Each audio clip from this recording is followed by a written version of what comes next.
2009년 5월 미국 전역을 뒤흔든 충격적인 사건이 발생합니다.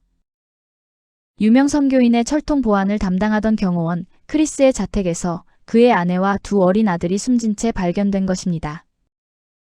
현장에는 범인이 집 뒤편 창문을 깨고 침입해 세모자의 목을 조른 흔적이 남아 있었고 벽에는 오싹한 핏빛 경고까지 적혀 있었습니다.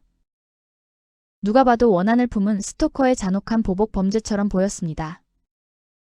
현장에 출동한 경찰마저 감쪽같이 속아 넘어갈 뻔한 바로 그 순간 수사관들의 눈에 믿기 힘든 단서 하나가 포착됩니다. 스토커가 보낸 협박 편지 속 황당한 맞춤법 실수가 놀랍게도 남편 크리스의 개인 컴퓨터 안에서 똑같이 발견된 것입니다.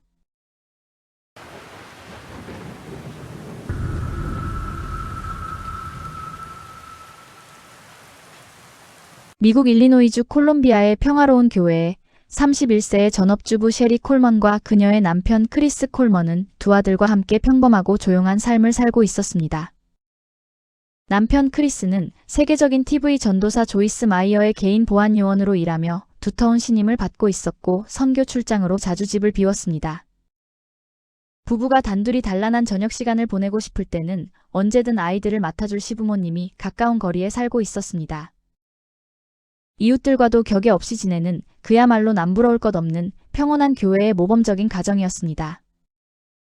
하지만 이 완벽한 울타리 뒤편으로 보이지 않는 잔혹한 적이 다가오고 있었습니다.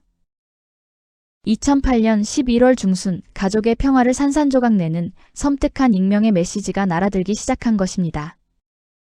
첫 번째는 디스트로이 크리스 @gmail.com이라는 주소에서 크리스와 조이스 마이어 그리고 조이스의 아들에게 전송된 이메일이었습니다. 그 이메일은 욕설과 협박으로 가득 차 있었고 제목은 크리스의 가족은 죽는다였습니다.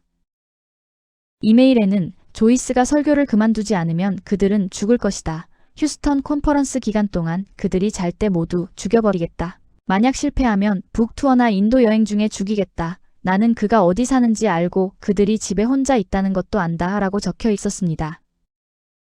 위협적인 이메일은 계속 이어졌고 이듬해 1월 초에는 콜먼 가족의 우편함에 편지가 남겨지기도 했습니다.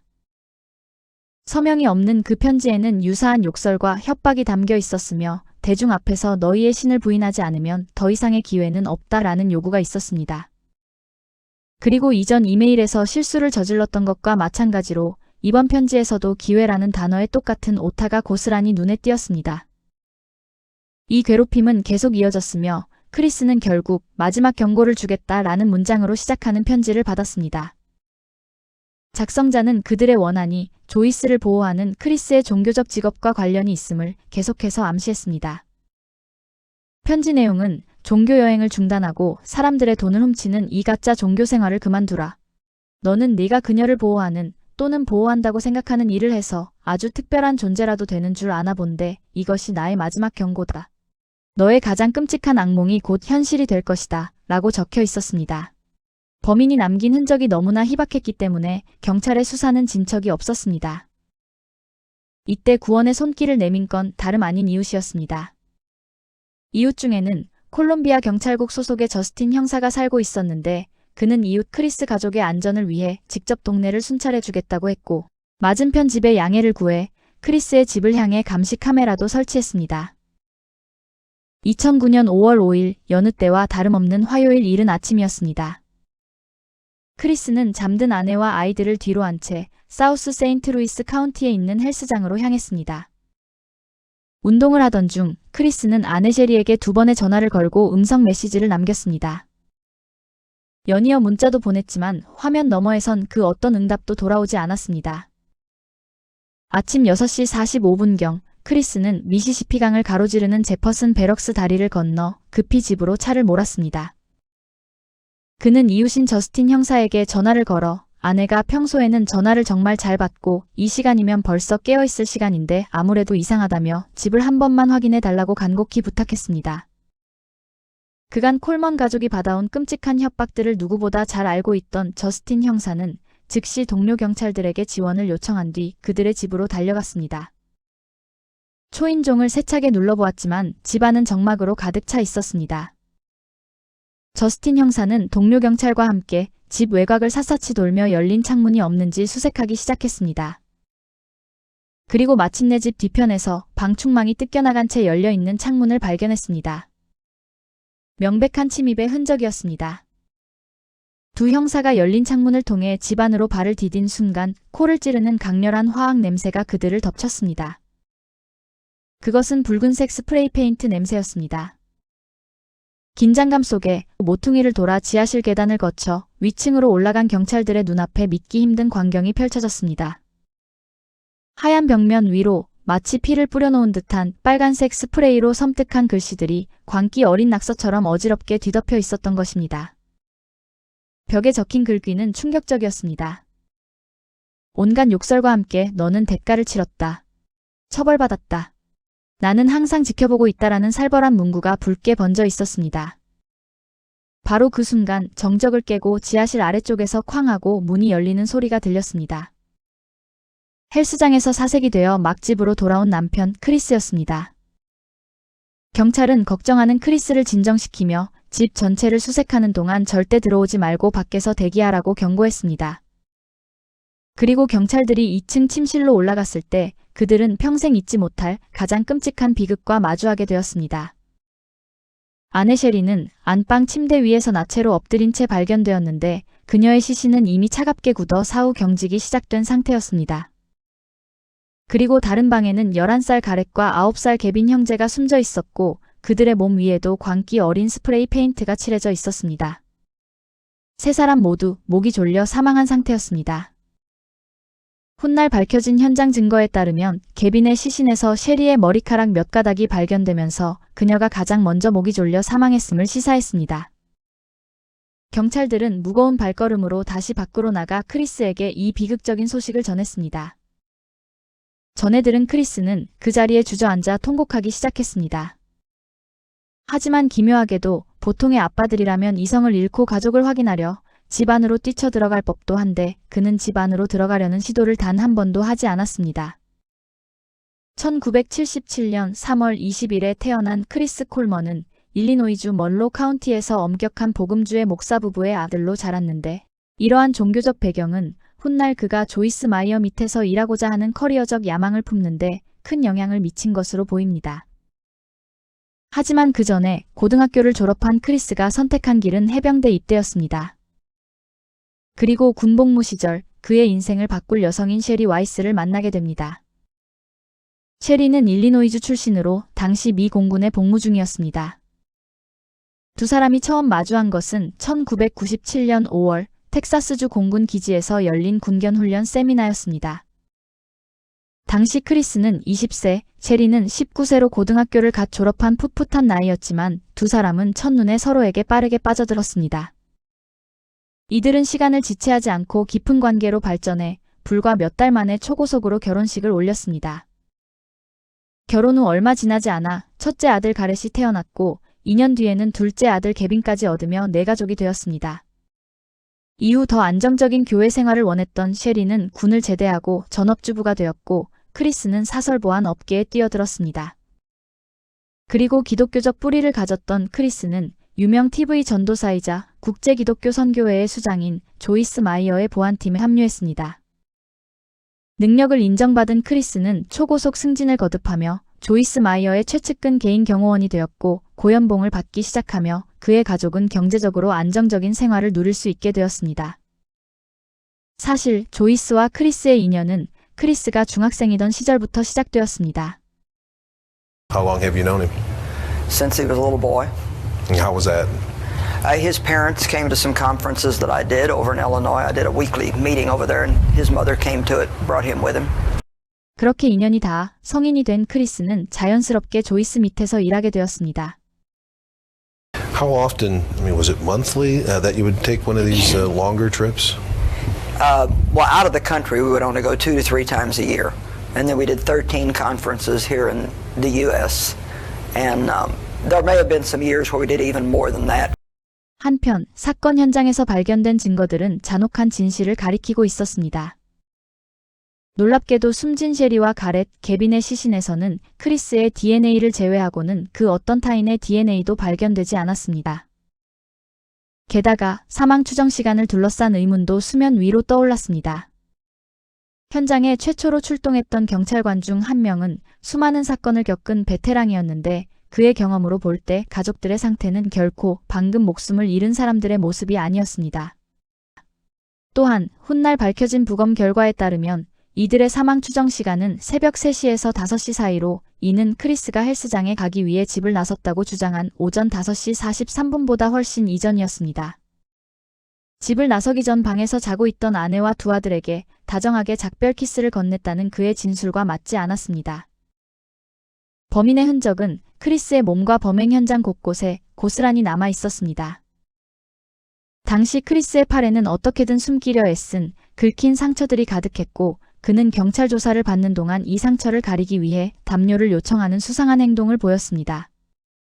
또한 아이들의 침대 시트에 섬뜩한 빨간색 스프레이로 적혀있던 협박 문구는 크리스의 필적 샘플과 정확히 일치했습니다. 게다가 이웃이자 형사인 저스틴이 집 앞에 설치해 두었던 CCTV 카메라에 크리스가 5시 43분에 집을 나가는 모습만 찍혔을 뿐 다른 수상한 움직임은 없었습니다. 그뿐만 아니라 크리스가 집 앞에 모습을 드러낸 건 오전 6시 56분이 되어서였습니다. 이는 그가 제퍼슨 베럭스 다리를 지나며 저스틴 형사에게 첫 전화를 걸어 가족이 걱정되니 확인해 달라고 요청한 지 13분이 지난 시점이었습니다. 평소 해당 경로로 운전하면 약 7분밖에 걸리지 않는 거리였습니다. 가족의 신변이 걱정된다며 비명을 지르던 그가 정작 차를 천천히 몰아 늦게 도착한 이유는 자신이 아닌 경찰이 시신을 먼저 발견하도록 유도해 의심을 피하려던 잔꾀가 아니었을지 강한 의구심이 드는 대목이었습니다. 결국 경찰은 그 자리에서 크리스를 구금하고 장장 6시간에 걸친 숨막히는 신문을 시작했습니다. When you left the house this morning, was your wife alive? Oh yeah. What would you say if I told you that I don't think she was?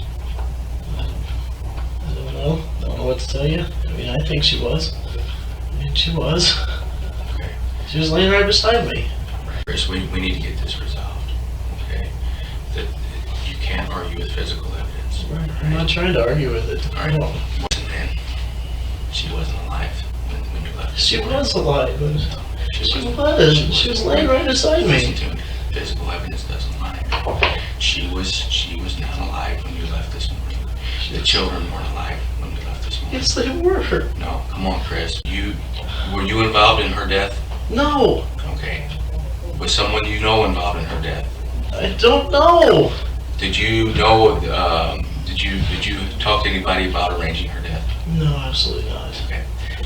신문을 받는 내내 범행을 부인하기 바빴을 뿐 사랑하는 가족이 어떻게 죽었는지는 단 한 번도 묻지 않는 크리스의 모습에 수사관들은 그가 범인임을 확신했습니다. What would the source have been of the substance? I don't know. Did you think it was paint? Did you think it I was? think it's probably bad. I didn't read it. All right, we It got. was just such a blur. I didn't know. Do you have any paint at your house? I think so. No, don't. I don't think so. Any spray paint? If I do, it's old. 신용카드 영수증 확인 결과 그는 불과 몇 달 전 정확히 동일한 빨간색 스프레이 페인트 한 통을 구매했습니다. 수많은 증거에도 불구하고 크리스는 끝까지 자신의 범행을 부인했습니다. 그리고 조이스 마이어나 콜먼 가족에게 원한을 품은 인물은 애초에 존재하지 않았습니다. 문제의 협박 이메일들은 6개월 전 크리스가 직접 개설한 계정에서 발송된 것으로 추적되었습니다. 이메일의 기회라는 단어의 철자 오류는 결정적 단서가 되었습니다.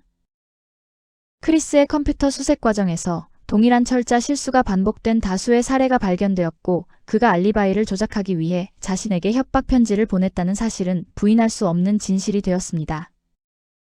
조사 결과 크리스는 사건 발생 6개월 전 아내 셰리에게 이혼을 요구했던 것으로 밝혀졌습니다. 하지만 이혼 절차를 밟는 대신 두 사람은 부부 상담을 받기로 합의했습니다. 이는 이혼을 엄격히 금기시하는 복음주의 기독교 문화 속에서 고용주의자 멘토였던 조이스의 조언에 따른 결과로 추정되었습니다. 크리스는 형사들 앞에서 아내와의 문제가 단순한 대화 부족일 뿐이며 함께 위기를 극복하는 중이었다고 말했습니다. 하지만 셰리가 감당해야 했던 실제 삶은 불행과 두려움 그 자체였습니다. 마치 자신에게 닥쳐올 잔혹한 운명을 직감이라도 한 듯 그녀는 생전 한 친구에게 나에게 무슨 일이 생기면 범인은 바로 크리스야 라고 유언과도 같은 말을 했습니다. 크리스는 결국 또 다른 비밀을 털어놓았는데 바로 타라 린치라는 여성이었습니다.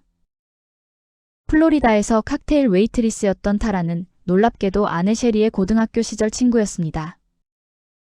크리스는 셰리의 소개로 그녀를 처음 만났을 뿐이라며 그저 대수롭지 않은 관계인 것처럼 말했습니다. 하지만 플로리다 경찰이 타라를 조사하자마자 그녀의 입에서는 충격적인 폭로가 쏟아졌습니다. 두 사람은 단순한 친구가 아니라 훨씬 더 깊고 은밀한 관계였습니다. 타라가 순순히 제출한 전자기기 안에는 크리스와 타라가 함께 찍은 적나라한 사진과 영상들이 가득했던 것입니다. 크리스의 기기에서도 똑같은 콘텐츠가 수백 개나 쏟아져 나왔고 심지어 두 사람이 하와이로 밀월 여행을 떠나 촬영한 성관계 영상까지 발견되었습니다. 물증을 확보한 수사관들이 타라와의 관계를 추궁하자 크리스는 그저 순간의 이탈, 일시적인 바람일 뿐이었다며 극도로 방어적인 태도를 보였습니다. 하지만 타라의 생각은 완전히 달랐습니다. 그녀의 달력에는 크리스 콜먼과의 결혼식이라는 일정이 당당히 적혀 있었습니다. 그녀는 이미 크리스와 함께할 미래의 휴가 계획을 세워두었을 뿐만 아니라 공동 신용카드 계좌까지 개설해 둔 상태였습니다. 크리스 역시 이 관계에 진심이었습니다. 그의 휴대폰 메모장에는 타라의 생일, 키, 눈동자 색깔은 물론 신발과 청바지, 반지 사이즈까지 상세히 기록되어 있었습니다. 크리스마스라는 제목의 메모에는 커플링, 러브서클 다이아몬드 또는 다이아몬드 십자가라는 구체적인 선물 계획이, 또 다른 메모에는 우리 딸 이름, 조이린 콜먼이라는 미래의 자녀 이름까지 적혀 있었습니다. 크리스가 경찰에게 말했던 가벼운 바람과는 거리가 멀어도 한참 먼 미래까지 약속한 진지한 불륜이었습니다. 타라의 증언을 통해 밝혀진 두 사람의 실제 첫 만남은 더욱 잔인했습니다. 2008년 11월 플로리다에서 열린 조이스 마이어 콘퍼런스가 진짜 시작이었습니다. 셰리는 아무런 의심 없이 고향 친구인 타라에게 전화를 걸어 남편이 일하는 콘퍼런스에 구경 한번 가보라고 다정하게 제안했고 타라는 그 제안을 받아들였습니다. 비극의 서막은 셰리 자신의 친절에서 시작된 셈이었습니다. 그날 이후 두 사람은 밤낮으로 문자 메시지와 전화를 주고받았고 불과 한 달 뒤인 12월 크리스가 업무차 플로리다로 출장을 갔을 때 본격적인 육체적 관계로 발전했습니다. 흥미로운 점은 두 사람이 처음 만난 지 불과 9일 만에 크리스 가족을 향한 첫 번째 협박 이메일이 발송되었다는 사실입니다. 타라는 경찰 조사에서 크리스가 곧 셰리와 이혼한 뒤 자신과 결혼할 거라고 약속했다고 진술했습니다. 타라에게 완전히 눈이 먼 크리스도 이혼을 간절히 원했지만 상황이 여의치 않았습니다. 엄격한 복음주의 기독교 규율을 강조하는 조이스 마이어 선교회에서 고액 연봉을 받던 그에게 이혼은 곧 해고를 의미했기 때문입니다. 직장을 잃을 수도 그렇다고 타라를 포기할 수도 없었던 크리스는 결국 잔혹한 선택을 내렸습니다. 방해가 되는 아내와 아들들을 모두 살해하기로 결심한 것입니다. 그렇게 잔인하게 가족을 몰살한 크리스의 추악함은 여기서 끝이 아니었습니다. 그는 자신의 손으로 죽인 아내와 두 아들의 장례식이 치러지는 엄숙한 순간에도 내 연녀 타라에게 사랑한다, 보고 싶다는 문자를 끊임없이 보내고 있었습니다. 두 사람은 이미 커플링까지 맞춰 낀 사이였고 타라는 뻔뻔하게도 그 반지를 손에 낀 채 재판장의 모습을 드러내기도 했습니다. 사건이 발생하고 불과 2주 뒤 크리스는 세 가족을 살해한 혐의로 기소되었습니다. 끝내 범행 자백은 받지 못했지만 검찰이 그를 재판에 회부하기에는 물적 증거와 범행 동기가 이미 차고 넘쳤습니다.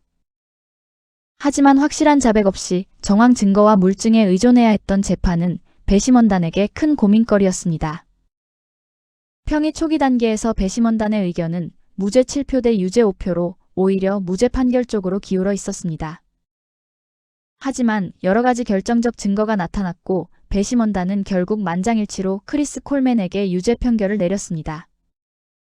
법원은 크리스 콜먼에게 가석방 없는 종신형을 선고했는데 당시 일리노이주가 사형제 폐지 법안 발효를 불과 몇 달 앞두고 있었던 덕에 그는 간발의 차이로 사형 선고를 면할 수 있었습니다.